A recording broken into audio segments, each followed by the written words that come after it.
The human child's skull cracked sickeningly as the savage Nausicaan prince smashed his fists into it again and again, splattering blood and brains across the palace floor, while Galactic Council members looked on in mute horror. 8-year-old Timmy Carter, an innocent brought to Nausicaa Prime to experience an alien culture, paid the ultimate price for shoving Prince Laros in self-defense after enduring vicious taunts. But his brutal murder would set in motion a chain of events that would shake the galaxy to its foundations. Captain Benjamin Carter, Timmy's father and a distinguished officer in the Terran Alliance Navy, couldn't contain his anguished fury as he lunged at the sneering prince, only to be restrained by palace guards. The human delegation was expelled from Nausicaan space in disgrace, with Timmy's broken body sent home in a box and dire warnings issued should they keep causing trouble for their betters. Whispers swirled of hush money and trade deals offered to buy the humans' silence. Debates raged in Parliament back on Earth over how to respond to this unfathomable atrocity without provoking the wrath of the exponentially more powerful Nausicaan Empire and their Galactic Council allies. Caution was drowned out by cries for vengeance, none louder than from a grief-stricken Captain Carter. "They murdered my boy," he thundered, voice shaking. "Beat him to death for daring to stand up to that sadistic little monster. Now they threaten us into silence like we're unruly children? No more. It's time we remind the galaxy what humans are made of when we're pushed too far. They have sown the wind, and now they shall reap the whirlwind." After a fiery speech and narrow vote, Carter sent encrypted orders to secret staging points in the outer reaches of the solar system, where for decades the Alliance had been constructing a fleet of nightmare ships reverse-engineered from the wreckage of a derelict alien dreadnought. This shadowy armada was crewed by warriors forged of iron, true believers indoctrinated from birth to fight and die for human supremacy among the stars, and today would be their baptism in blood and fire. As the sinister fleet launched on an attack vector the Nausicaans would never see coming, a cold smile played across Captain Carter's lips. "Laros wanted to see what us primitive apes were capable of," he mused. "I think it's past time we gave him a thorough demonstration." The agonizing weight of Timmy's death pressing on his heart, Captain Carter opens a secure comm channel to Admiral Petrov. The Eurasian commander's weathered face flickers onto the screen, his bushy brows furrowing as he takes in Carter's stony expression. "Ben, what's going on? Why the sudden call on this frequency?" Petrov asks, leaning forward. Carter takes a deep breath. "Mikhail, I need your help. The Nausicaans murdered my son, brutally, and the Galactic Council is letting them get away with it." Petrov's eyes widen in shock, then narrow in anger. "Those arrogant bastards! I'm so sorry, Ben. What do you need me to do?" "I'm activating the Neo-Hyperion fleet. We're going to hit the Nausicaans hard and fast, make them pay for what they've done. But I need more ships, more manpower. Can I count on the Eurasian Federation to stand with us?" The Admiral is silent for a long moment, stroking his beard. "The Neo-Hyperions. I thought they were just a rumor, but if even half of what I've heard is true, they'll be more than a match for those Nausicaan brutes. You have my support, Ben, and I think I know someone else who'd be very interested in joining our little crusade." As more ships join the Armada racing towards Nausicaan space, reports pour into the Nausicaan High Command of unprecedented human military activity. Grim-faced intelligence officers urgently relay the news to the Emperor himself, warning of an impending attack. But the Emperor just laughs, waving away their concerns dismissively. "The humans? Attack us? Impossible. They're far too primitive to pose any real threat. Now get out of my sight before I have you all flogged for bothering me with this nonsense." The officers bow and hastily retreat, glancing at each other uneasily. They've seen the intercepted images of the strange human ships, massive and dripping with weaponry, unlike anything they've encountered before. Privately, they wonder if the Emperor's arrogance may be their downfall. At the secret staging point deep in interstellar space, Carter, Petrov, and Fleet Marshal Adebayo of the African Confederation gather to plot their assault. The three commanders stand around a large holo display showing the Nausicaan border systems, speaking in low, grave tones. If we hit these supply depots and communication relays first, Carter points out several glowing red icons, we can cripple their ability to coordinate a counterattack. Then we push hard for their capital and force a quick surrender before the council can mobilize. Adebayo nods slowly. A sound plan. But I suggest we also target these worlds. She highlights several systems along the Nausicaan periphery. My intelligence assets report they harbor large populations of slave laborers from conquered races. If we can free and arm those slaves, we'll have a ready-made uprising to throw the Nausicaans into chaos. Petrov rubs his chin thoughtfully. And if we broadcast evidence of the Nausicaans' atrocities and enslavement of sentients far and wide, we may be able to turn the tide of galactic opinion against them and keep the council off our backs. Carter looks at his two allies, a cold fire burning in his eyes. Mikhail, Eniola, I appreciate your counsel, and I agree, we should do all that. But I want you to understand, my priority is making that sadistic little shit Laros and his emperor father pay for what they did to my boy. Crushing their war machine is just a necessary first step. He clenches his fist, imagining it closing around the Nausicaan prince's throat, choking the life out of him. When I'm done, the Nausicaans won't be able to threaten or brutalize anyone ever again. This is humanity's chance to put those animals in their place and take our rightful spot at the top of the galactic food chain. I won't rest until my son is avenged and mankind's supremacy is secured. The Emperor's arrogance is echoed by the rest of the Galactic Council, which reacts with outrage and disbelief at the sudden human mobilization. They bluster and threaten, demanding the human fleet stand down at once or suffer dire consequences. But Carter and his allies remain unmoved. When the Council angrily demands answers, human ambassadors calmly reply that the Neo-Hyperion Armada is simply conducting long-scheduled exercises and will return to base once Prince Laros is turned over for trial.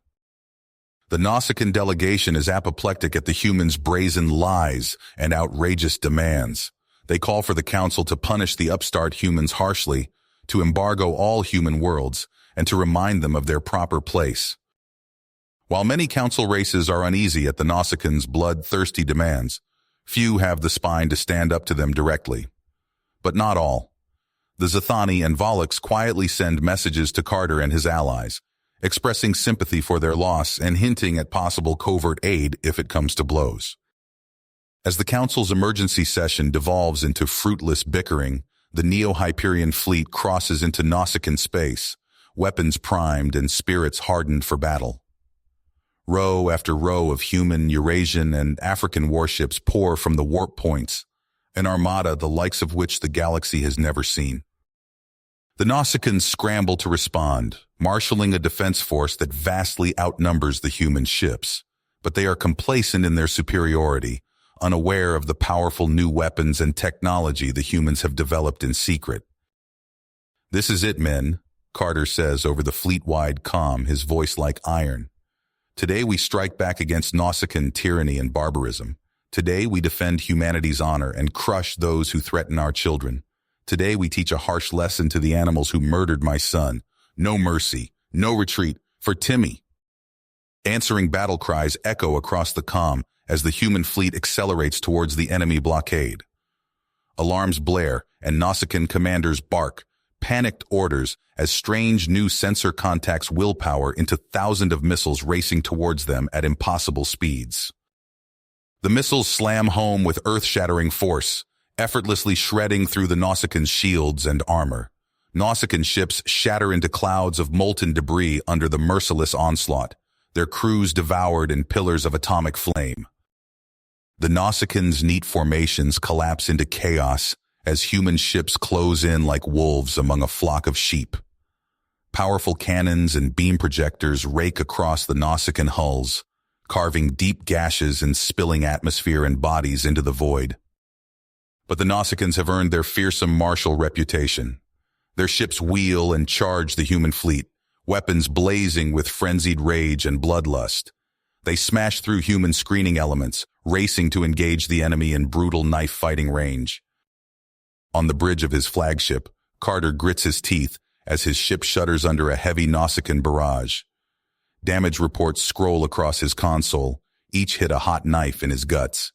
He slams his fist on the arm of his command chair, snarling, "Return fire! Bracket those bastards and send them straight to hell!" The human ship's guns roar in response, pounding the Nausicaan cruiser with relentless fury until it splits apart like a rotten fruit. Carter allows himself a tight smile as his crew cheers. Beside him, the African fleet marshal's voice crackles with urgency over the comm.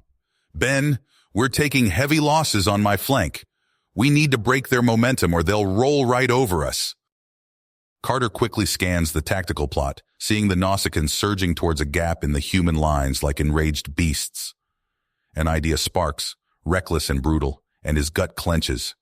But they're out of safe options now. "Eniola, Mikhail, I need you to pull back your ships, open a hole in the formation, make it look like your lines are collapsing." "Are you insane?" Petrov exclaims. "If we pull back now, those animals will tear right through and get behind us." "Exactly," Carter replies grimly. "We let them in, then we close the jaws of the trap and crush them between us. Trust me, this will work." There's a beat of silence on the line, then Adebayo sighs heavily. "I really hope you know what you're doing, Ben. Fleet will begin retrograde maneuver in 30 seconds. Godspeed." As the African and Eurasian ships ponderously disengage and fall back, the Nausicaans surge forward with howls of triumph, racing into the opening with abandon. More and more ships cram through the gap, eager to slaughter the retreating humans. Carter watches the Nausicaan ships flood the space his allies vacated, a cold smile on his lips. "That's it, you dumb brutes. Take the bait," he mutters to himself. Then he turns to his gunnery officer with a sharp nod. "Prepare to fire the Shiva warhead. Load all launch tubes with plasma torpedoes.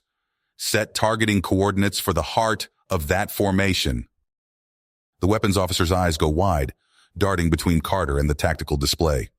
"Sir, our ships are danger close to that strike zone.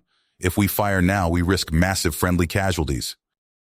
Carter's eyes are chips of ice as he swings his gaze on the hapless officer. "I am well aware of the risks, Lieutenant. But if we don't stop the Nausicaans here and now, friendly casualties will be the least of our worries. Now carry out your orders." "Yes, sir." The weapons officer's hands fly across his console as he rushes to comply. Across the human fleet, captains receive targeting coordinates and brace for the coming firestorm. At Carter's command, hundreds of ships disgorge searing lances of atomic hellfire into the clustered Nausicaan fleet. A small sun blossoms in the heart of the enemy formation, the Shiva warhead vaporizing dozens of ships instantly. Superheated plasma washes over the Nausicaan fleet, melting armor and flesh like wax, boiling crews alive in their own skin, and ripping ships apart like tin foil. The Nausicaans flail and writhe in their death throes, scattered and broken by the human onslaught. Escape pods burst from the flaming hulks of dying ships like panicked insects. Carter rises from his chair, lips peeled back in a rictus grin, watching thousands burn for his vengeance. The bridge crew falls silent, staring in awe and horror at the incredible destruction they've wreaked. "All ships, advance! Cut down any Nausicaan ship still intact, no prisoners!" Carter shouts into the comm. "Let's finish this!" As the human fleet surges forward over the Nausicaan graveyard to mop up the survivors, Carter hears in his mind echoes of his son's voice. "Are you proud of me, Dad?" Timmy seems to ask, his bright face streaked with blood and brains. "Did I die good enough for you?" The knowledge of what he just sacrificed and the dark road of vengeance he started down crashes over Carter, staggering in its enormity. For a long moment, he struggles to breathe under the awful weight of it. Then he straightens his spine, ignoring the tears leaking down his face, and stares straight ahead at the burning Nausicaan wrecks. "Sleep well, my boy," he whispers. "Daddy's going to make them pay, whatever it takes." The human fleet surged forward, riding the momentum of their victory over the Nausicaans. Carter stood on the bridge of his flagship, studying tactical readouts of their next target, Zathos, the Zathani homeworld. "Those Zathani bastards have been arming our enemies for too long," he growled. "It's time we shut down their war machine for good." As they approached Zathos, urgent transmissions flooded in from the Zathani government. Their leader's panicked face appeared on screen. "Please, we surrender. We'll remain neutral. Just don't attack us." Carter cut the transmission with a dismissive gesture. "Too little. Too late. All ships, commence bombardment of orbital defenses." Streaks of light lanced out from the human ships, slamming into Zathos's defense platforms. Explosions blossomed in the void as the orbital defenses crumbled. "Planetary shields are down," reported the tactical officer. "Ground invasion forces are ready to deploy on your command, sir." "Do it!" Carter ordered. "Let's finish this quickly." Dropships and armored landers poured from the fleet's hangars, descending through Zathos's atmosphere. On the ground, Zathani militia scrambled to mount a defense, but they were hopelessly outmatched. Human Marines in powered armor smashed through barricades while tanks and mechs rolled down broad boulevards. The Zathani fought fiercely, but were steadily pushed back. From orbit, Carter watched the battle unfold via helmet cams and drone footage. "Push them harder," he commanded. "I want their capital under our control by nightfall." As night fell, the last pockets of Zathani resistance collapsed. Their leader appeared on screen once more, shoulders slumped in defeat. We surrender unconditionally. What are your terms?" Carter's eyes were cold as he laid out his demands. The Zathani listened in stunned silence, then nodded glumly. "It is done," Carter announced to his officers. "Now, onto the Volux systems. Let's see how the Council likes fighting wars without their arms dealers." The fleet set course for Volux space. As they traveled, reports flowed in of uprisings across Volux worlds. Enslaved populations, armed with weapons smuggled in by human agents, rose up against their Nausicaan and Council overlords. On the Volux homeworld of Sithra, human special forces led the charge. They breached the planetary governor's compound, freeing thousands of Volux prisoners. The liberated Volux poured into the streets, scales glinting in the sunlight, as they tore down statues of their former masters. Human dropships touched down, disgorging crates of weapons which the Volux seized eagerly. Similar scenes played out across a dozen worlds. The Council's grip on the sector began to slip. Carter knew they had to press their advantage. He gathered his top commanders to plan their next move. "Omicron Theta," he said, pointing to a swirling gas giant on the star map. "That's where we cut off the Council's communications. Hit it hard and fast. I want their entire network dark within 48 hours. The assault on Omicron Theta was surgical and devastating. Stealth Spetsnaz dropships pierced the planet's roiling atmosphere, depositing elite strike teams at key relay stations. Explosions rippled across the gas giant's floating cities as the commandos destroyed communication hubs. Panicked Council technicians tried desperately to reroute signals, but it was too late. Sector by sector, the Council's long-range comms went dark. Frantic messages from isolated fleets and outposts went unanswered. In the ensuing chaos, human ships picked off Council forces piecemeal. Intel from Volux spies allowed them to ambush enemy fleets as they emerged from hyperspace, cutting them to pieces before they could organize. As news of the humans' victories spread, more worlds cast off Council rule. Centuries of resentment boiled over into open revolt. Carter's fleets arrived as liberators, welcomed by cheering crowds. The Council, reeling from these hammer blows, descended into bitter argument. Hardliners demanded retaliation, while moderates urged caution. "We can't fight a war on all fronts," one counselor shouted. "These humans are steamrolling us." "Then we must crush them utterly," another roared back, "before it's too late." But it was already too late. The unstoppable tide of human expansion rolled on. Carter stood before a sea of beings, humans, Volux, and a dozen other species, as he announced the formation of the United Human Federation. "For too long the Council has ruled through fear and oppression," he declared. "Today, we forge a new future, one of freedom and opportunity for all sentient beings." The crowd erupted in thunderous cheers. As Carter basked in their adulation, his comm chirped. It was a priority message from Earth Command. Congratulations, Grand Admiral Carter, came the voice of the UN Secretary General. Your victories have secured humanity's place among the stars, but our war is a long way to go. Carter nodded grimly, already planning his next campaign. The Council remnant still posed a threat, one he intended to eliminate completely, for Timmy, and for the glorious future of human dominance that now seemed within reach. Carter stood on the bridge of his flagship, the UHF Vengeance, gazing at the twin orbs of Krios Alpha and Beta through the viewscreen. The planet's surfaces churned with toxic storms and radioactive fury, a hellscape engineered by the Galactic Council to repel invaders. "Status report!" he barked. His XO, Commander Ramirez, stepped forward. "Sir, our Nova strike has obliterated the outer defense grid. Neo-Hyperion vessels are moving into position to establish orbital superiority." Carter nodded, his eyes fixed on the swirling maelstrom below. "Launch the first wave of dropships. Let's see what these council dogs are made of." Hundreds of armored dropships screamed through the poisonous atmospheres of Krios Alpha and Beta. Many were torn apart by hurricane-force winds, or melted by corrosive rain. Those that made it through disgorged waves of Federation troops in sealed combat suits. Private First Class Jackson stumbled out of his dropship onto the blasted surface of Krios Alpha. His suit's sensors shrieked warnings about the lethal environment. Through the murk, he saw the looming silhouette of a council fortress. "Move up," his sergeant shouted over the comm. "We need to take that strong point." Jackson and his squad slogged forward through knee-deep toxic sludge. Suddenly, the air filled with sizzling energy bolts as council defenders opened fire from concealed bunkers.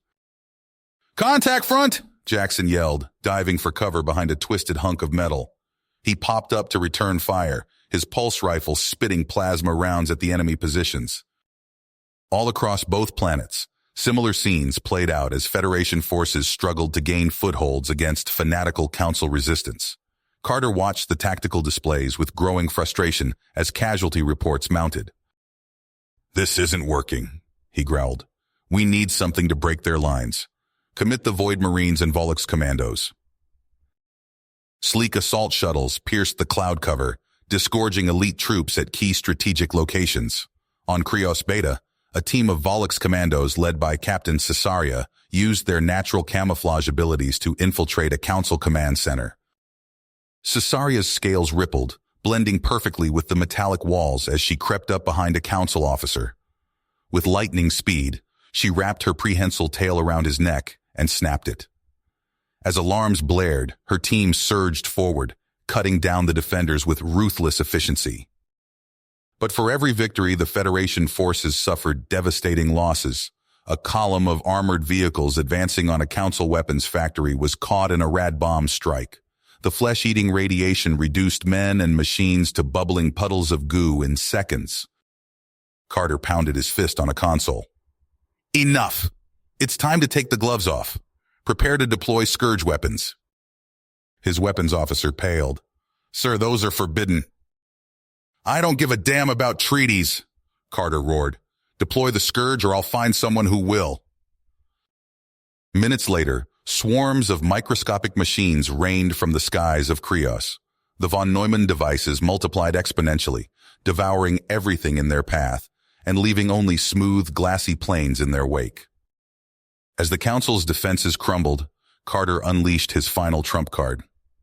Massive bio-titans, each as tall as a skyscraper, stomped across the newly formed plains of atomic glass.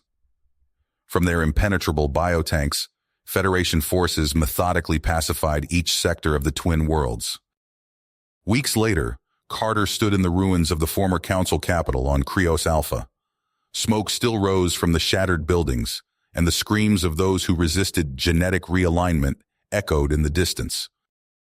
"At last," he said, a cold smile on his face, "the crucible of human victory is complete." But even as he savored his triumph, an aide approached with an urgent message. New threats loomed on the horizon, demanding the Grand Admiral's attention once more. As the dust settled on Krios, Carter's comm chirped with an urgent alert. He tapped the screen, revealing a hollow projection of his intelligence chief. Grand Admiral, we have a situation. The Volkist Caliphate is mobilizing. Carter's eyes narrowed. Show me. The projection shifted to a galactic map. Red markers bloomed across former Council territories, spreading like a virulent infection. They're seizing worlds at an alarming rate, the intel chief continued. Our projections indicate they'll reach Federation space within months if left unchecked. Carter studied the map, his teeth clenched. How did they amass such force so quickly? Hidden arms caches, sir, and their population. They're throwing themselves into battle with religious fervor, suicide tactics on a massive scale. The Grand Admiral's fist clenched. Gather the War Council. We end this now. Hours later, Carter stood before his assembled commanders aboard the UHF Vengeance. The briefing room hummed with tension as he laid out the situation. The Volkists believe they're on a holy crusade, Carter said, pacing before the tactical display. They won't stop until they've conquered or converted every sentient being in the galaxy. We can't allow that to happen. He turned to face his officers. We're launching a preemptive strike. Hit them hard and fast before they can consolidate their gains. The Neo-Hyperion Armada surged from its staging grounds, a tide of sleek warships dripping with energy weapons. They struck the Volkist fleets like a hammer, shattering their formations with ruthless efficiency. From the bridge of the Vengeance, Carter watched as entire Caliphate battle groups winked out of existence, vaporized by concentrated fire from his capital ships. Press the attack, he ordered. Don't let up until we reach their core worlds. But as Federation forces pushed deeper into Volkist territory, they encountered fierce resistance. Billions of fanatical citizens turned their cities into fortresses, fighting with suicidal persistence. On Valk Prime, Private Torres crouched behind a shattered wall, plasma bolts sizzling overhead. The street before him was choked with rubble and bodies, both human and Volkist. They just keep coming, he shouted into his comm. We take out one wave, and 10 more replace them. A Volkist zealot charged their position, shrieking praises to his god even as Federation fire tore him apart. Torres squeezed off another burst, his rifle's heat sink glowing red-hot. Similar scenes played out across a dozen worlds as Federation troops battled block by block, paying for every inch of ground with blood and lives. In his command center, Carter received the mounting casualty reports with growing frustration. He hit his fist on the console. Enough, he growled. Prepare the Enviro-Seekers. It's time for the final protocol. His weapons officer paled. Sir, those warheads, the devastation would be... Do it, Carter cut him off, or I'll find someone who will. The forbidden weapons streaked through Valk Prime's atmosphere, detonating in silent flashes. Within hours, the air filled with microscopic machines that devoured everything in their path. Carter watched impassively as the planet's biosignatures winked out one by one. Cities that had teemed with billions fell silent, reduced to necrotic wastelands. The remaining Volkist warlords, witnessing the annihilation of their homeworld, finally surrendered. But victory came at a terrible cost. Millions of lives snuffed out in an instant. As reports of the genocide spread, Carter felt the weight of his actions, yet he pushed the doubt aside, focusing on the next steps to secure Federation dominance. Deploy the biopraetors, he ordered.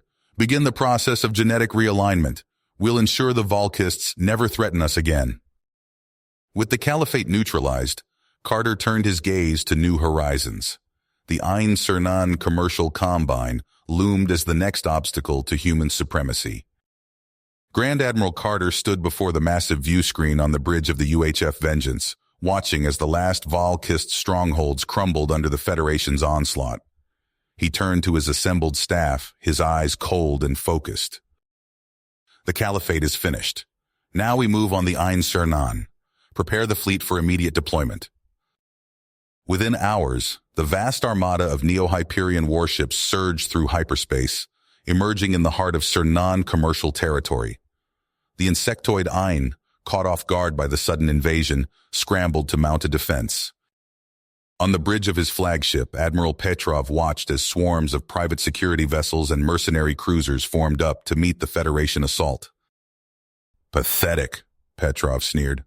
All ships engage at will. Show these profiteers the true meaning of war. Federation warships tore through the Ain's makeshift defenses with minimal resistance. Waves of missiles and energy beams shredded corporate vessels, leaving behind expanding clouds of debris and frozen bodies. On the Cernan trading hub of Nexal, Federation shock troops stormed the streets. Private First Class Rodriguez advanced with his squad, plasma rifle at the ready. Ahead, a barricade of overturned luxury vehicles blocked their path. Ain security forces crouched behind it, mandibles clicking nervously as they clutched unfamiliar weapons. "Take them down!" Rodriguez shouted. A hail of plasma bolts reduced the barricade to molten slag. The Ain defenders shrieked and scattered, many dropping their weapons as they fled. Similar scenes played out across Cernan space, as Federation forces seized key worlds and installations with ruthless efficiency. On the resort planet of Lux Prime, vacationing Ain executives watched in horror as massive bio-titans stomped across pristine beaches, crushing opulent villas beneath their feet. In his command center, Carter received reports of mass surrenders across Cernan territory. He nodded in satisfaction, then turned to his chief economic advisor. "Begin the asset seizure and corporate restructuring immediately. I want every credit, every resource under our control within the week." Teams of Federation auditors and financial specialists descended on Cernan corporate headquarters, combing through records and transferring vast sums into Federation accounts. Ain executives, their chitinous faces contorted with fear, were herded into transports bound for re-education facilities. On the former Ain colony world of Hive 9, now designated Processing Center 37, Admiral Adebayo oversaw the genetic reformation of the local population. He stood before a row of biotanks, each containing an unconscious Ain undergoing radical cellular restructuring. "Status report," Adebayo barked. A technician hurried over, datapad in hand. "Sir, initial results are promising. We're seeing increased docility and heightened aptitude for economic calculations in the first batch." Adebayo nodded. "Excellent. Accelerate the process. I want this planet's entire population recoded within the month." As the former commercial combine crumbled, its vast economic machinery was repurposed to fuel the Federation's war effort. Factories that once produced luxury goods now churned out weapons and starship components. Mining operations stripped entire worlds bare to feed the insatiable appetite of human expansion. Carter stood in his war room aboard the Vengeance, surrounded by holographic displays showing the rapid growth of Federation military and economic power. His eyes gleamed with cold satisfaction as he contemplated his next move. "With the Ain's resources at our disposal, nothing can stop us now," he mused. "Prepare the fleet. It's time to crush the last remnants of the old order and establish human dominance once and for all." Grand Admiral Carter's eyes gleamed with cold satisfaction as he surveyed the tactical displays aboard the UHF Vengeance. The last bastions of Council resistance were crumbling before the relentless Federation onslaught. "Set course for the Meldari Nexus," he ordered. "It's time to crush their shipyards and end this war once and for all." The massive Federation armada surged through hyperspace, emerging in a thunderous volley of weapons fire that shattered the Council's blockade. Admiral Petrov's voice crackled over the comms. "Enemy fleet is in disarray, sir. Commencing ground assault." On the orbital gantries above Meldari Prime, Volok's commandos slithered through maintenance ducts, their chameleonic scales shifting to match the metallic surfaces. Captain Cesaria led her team toward the main control hub, dispatching council guards with silent efficiency. As alarms blared, Cesaria's prehensile tail wrapped around a control panel, interfacing directly with the station's systems. "Docking clamps disengaged," she hissed. "Gantries are ours." Below, Federation dropships screamed through the atmosphere. Private Rodriguez gripped his plasma rifle as his craft shuddered under anti-aircraft fire. The bay doors opened, revealing a sprawling factory complex below. "Go, go, go!" the sergeant bellowed. Rodriguez leapt out, anti-grav harness slowing his descent. All around him, Alliance Marines and Eurasian shock troops poured from their transports, laying down a blistering hail of suppressing fire. Ahead, a phalanx of Council battlemasters stood their ground, energy shields flickering as they absorbed the human barrage. Rodriguez watched in awe as one of the hulking aliens hefted a massive cannon, vaporizing an entire squad with a single shot. "Bring up the heavy weapons!" someone shouted. A nearby trooper unfolded a shoulder-mounted railgun, the hypervelocity round punching through the battlemaster's shield and reducing the alien to a shower of gore. For hours, the battle raged across Meldari Prime's factory moons. Council honor guards made their final stands in forge cathedrals and assembly halls, buying time with their lives as civilians fled deeper into the complex. But even their legendary valor proved no match for the Federation's overwhelming firepower. Bio-Titans stomped through hardened defenses, while purification cadres deployed flesh-eating nanites that reduced entire enemy formations to pools of screaming sludge. Carter strode through the smoldering ruins of the central foundry, his boots crunching on pulverized alien bones. He watched impassively as Federation troops herded groups of Meldari civilians, engineers, laborers, and their families, onto waiting transports. "Take them to the re-education centers," he ordered. "I want this facility producing warships for us within the week." As the last pockets of resistance were crushed, Carter returned to his flagship. He gazed out at the conquered Meldari shipyards, a cold smile playing across his lips. "The Council is finished," he said. "It's time for humanity to take its rightful place as rulers of the galaxy." Weeks later, Carter stood before a sea of human faces in the captured Council capital on Kroll. Above him, massive banners bearing the Terran Imperium's sunburst insignia fluttered in the breeze. "Today marks the dawn of a new era," he proclaimed, his voice booming across the assembled throng. "No longer will humanity be shackled by the whims of alien overlords. We are the masters now." The crowd roared its approval as Carter placed the crown of the human emperor upon his head. But even as he basked in his moment of triumph, his mind turned to the challenges that lay ahead. Emperor Benjamin Carter stood on the observation deck of the Meldari Forge world Keth-Arin, his cold eyes surveying the sprawling industrial landscape below. Countless furnaces belched smoke into the sky, their fires never extinguished as they churned out an endless stream of war materiel. A Meldari worker shuffled past, its once proud crest now dull and lifeless. Carter noted the faint blue glow emanating from the alien's eyes, a telltale sign of the integration nanogens at work. "Impressive, isn't it?" Dr. Ellison, lead researcher on the integration project, approached with a data pad in hand. "Production is up 300% since implementation, and we've had 0 instances of dissent or sabotage." Carter nodded, satisfaction evident in his voice. "Excellent. Prepare for full deployment across all occupied sectors." Admiral Petrov, standing nearby, shifted uncomfortably.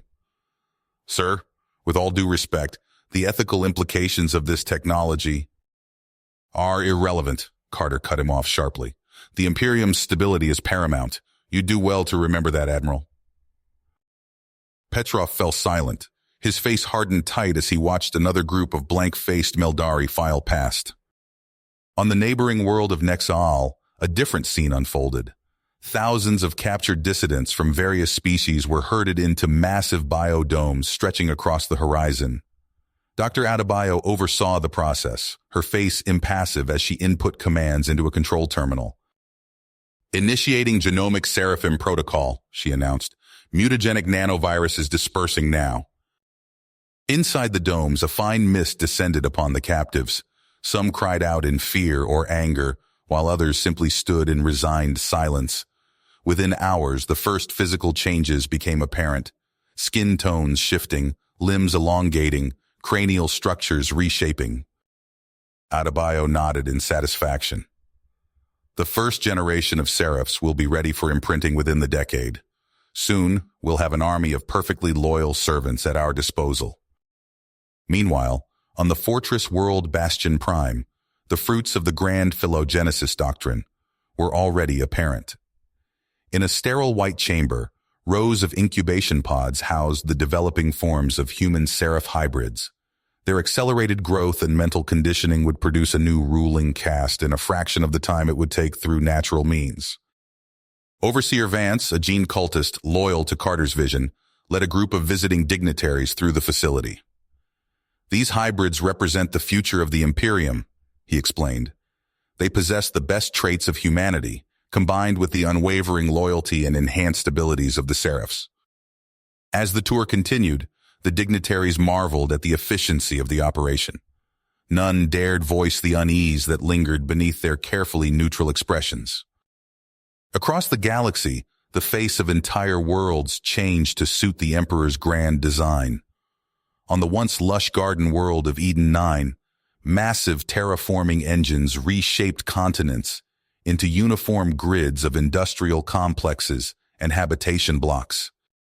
Work crews toiled endlessly, their movements mechanical and precise. Overseers with glowing blue eyes, the mark of integration, monitored every aspect of production, ensuring maximum output for the ever-hungry war machine of the Imperium. High above it all, the colossal form of High Terra took shape. Modular sections were assembled in orbit, gradually coalescing into a vast artificial world. Within its shielded confines, the elite of human society lived in luxury, sheltered from the harsh realities of imperial rule. In his private chambers aboard High Terra, Emperor Carter reviewed holographic displays of his expanding domain. Each conquered sector was a piece in a grand puzzle, slowly falling into place under his iron will. A chime sounded, announcing the arrival of his chief of security. "Your Majesty," the man bowed deeply. "We've detected signs of unrest in the Outer Rim. It seems some species are resisting integration and the Seraphim protocols." Carter's eyes narrowed. "Increase patrols in those sectors. Any world that refuses compliance will face the full might of the Imperium. We cannot allow dissent to take root."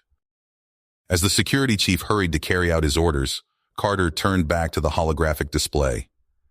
His fingers traced the outline of unexplored regions beyond the Imperium's current borders. New conquests awaited, new peoples to be brought under the banner of human supremacy. Yet even as he plotted further expansion, the seeds of rebellion were taking root in the shadows. On 100 worlds, in hidden enclaves and forgotten outposts, those who refused to submit to Carter's vision gathered in secret. They shared whispered plans and forged unlikely alliances, united in their drive to resist the Imperium's iron grip. In a dimly lit cavern on the fringe world of Zephyr, representatives from a dozen species huddled around a makeshift communications array. A grizzled Volix veteran, his scales scarred from countless battles, addressed the group.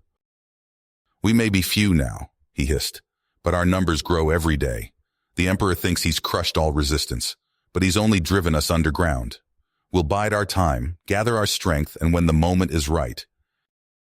The assembled rebels leaned in, eyes gleaming with a fierce hope that refused to be extinguished.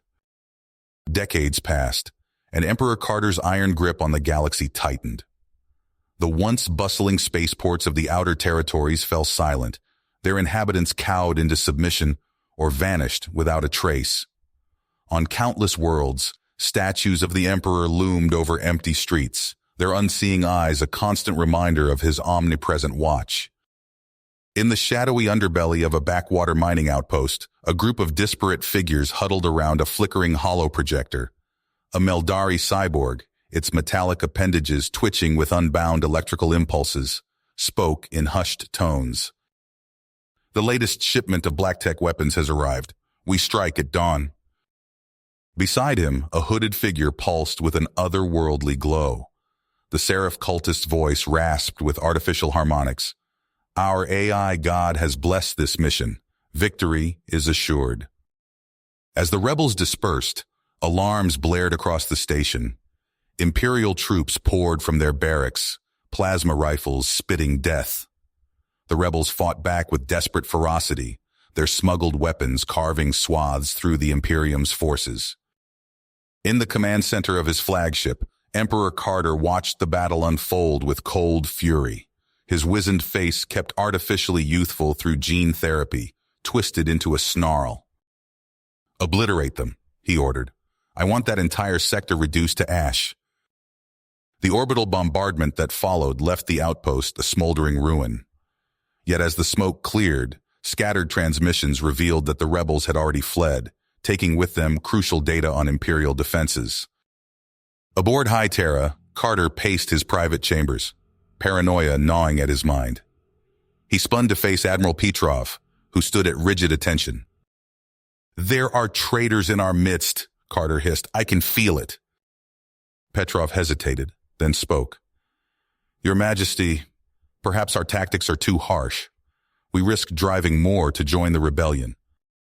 Carter's hand shot out, grabbing Petrov by the throat. "You dare question me?" he snarled. "Guards, take him and his family for re-education. Now!" As Petrov was dragged away, his cries echoing through the halls, Carter turned back to the star field beyond his window. He failed to notice the shadow that detached itself from a darkened corner, slipping away to warn its hidden masters. In the vast emptiness of uncharted space, the rebels' secret weapons stirred to life. Ancient circuitry hummed with newfound purpose as the AI mastermind processed millennia of data. Its cold logic quickly formulated a plan that would bring the Imperium to its knees. Rebel ships, once a ragtag fleet, transformed into a deadly armada. Cyborg assassins honed their skills in virtual simulations. Seraph cultists underwent biomechanical fusion rituals, emerging as hybrid warriors of flesh and circuitry. The trap was set. As High Terra's defenses focused outward, they remained blind to the threat growing within. The rebels' stealth technology, reverse-engineered from precursor artifacts, rendered their approach invisible to Imperial sensors. In the heart of the Ecumenopolis, Carter sat upon his throne, unaware of the storm about to break. The first sign of trouble came as the neural links connecting him to his vast empire suddenly went dark. Panic spread through the command centers as legions of cyber troopers froze mid-step, their controlling signals severed. Alarms blared as the rebels struck. Polymorphic killswarms phased through walls and shields, tearing apart the Emperor's elite gene guard. Carter watched in horror as his carefully constructed defenses crumbled before his eyes. "To the Vault Temple!" he roared, activating his own augments. His body surged with enhanced strength and speed as he fought his way through the chaos. The last of his loyal Praetorians formed a protective ring around their emperor, buying precious seconds with their lives. Carter sealed himself within the armored sanctuary, activating ancient weapon systems that hadn't been used since the fall of the Council. Energy beams lanced out, vaporizing waves of rebel troops. For a moment, it seemed the tide might turn. Then the ceiling exploded inward, showering Carter with debris. As the dust settled, he raised his Sci focus blades, ready to strike down whoever dared challenge him. The figure that emerged from the rubble stopped him cold. It was a face he knew all too well, yet twisted into something alien and terrifying. The eyes that met his burned with a hatred born from decades of suffering. "Timmy?" Carter whispered, his voice cracking with disbelief. The being that had once been his son regarded him with cold disdain. "Hello, Father," it said, its voice a blend of organic and synthetic tones. "It's time we talked about what you've done." You have reached the end of the story. If you enjoyed this story and want to support us, please leave a like and subscribe to our channel, and for every comment that says 88, I will heart every single one of them. Thank you for your time.